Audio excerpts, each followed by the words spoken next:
Magandang araw po. Narito na po ang magiging lagay ng panahon ngayong araw ng Biyernes, January 19, 2024.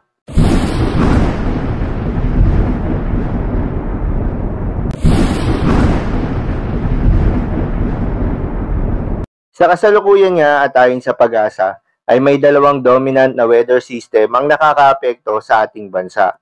Una na riyan ay itong Northeast Monsoon o hanging amihan na nakakaapekto sa Luzon at Visayas. Pangalawa naman ay itong shear line o yung banggaan ng malamig na hangin na Northeast Monsoon at mainit na hangin na Easterlies na nakakaapekto naman sa eastern section ng Mindanao.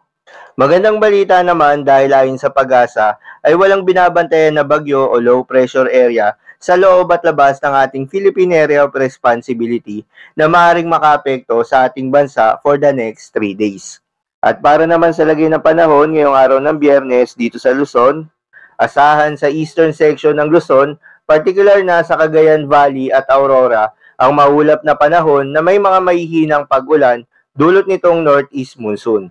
Para naman sa nalalabing bahagi ng Luzon ay asahan ng bahagyang maulap hanggang sa maulap na papawirin na may mga pulo-pulong mahihinang pag-ulan.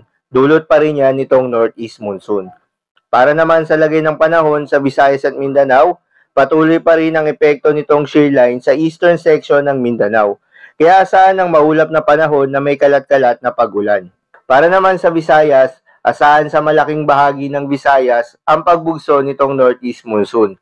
Kaya asahan ng bahagyang maulap hanggang sa maulap na papawirin na may mga pulo-pulong mahihinang pag-ulan. Sa nalalabing bahagi naman ng Mindanao, particular na sa Zamboanga Peninsula, makararanas sila ng maaliwalas na panahon na may mga tsansa pa rin ng mga localized thunderstorms lalo na sa hapon at sa gabi.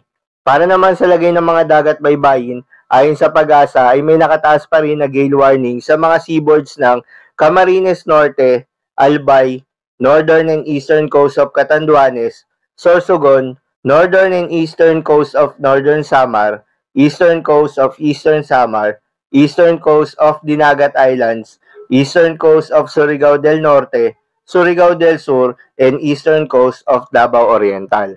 Asahan ng wave height na 2.8 to 4.5 meters, kaya pinapaalalahanan ng ating mga kababayang mangingisda at yung may mga maliliit na sasakyang pandagat na delikado pong pumalaot sa mga nasabing seaboards.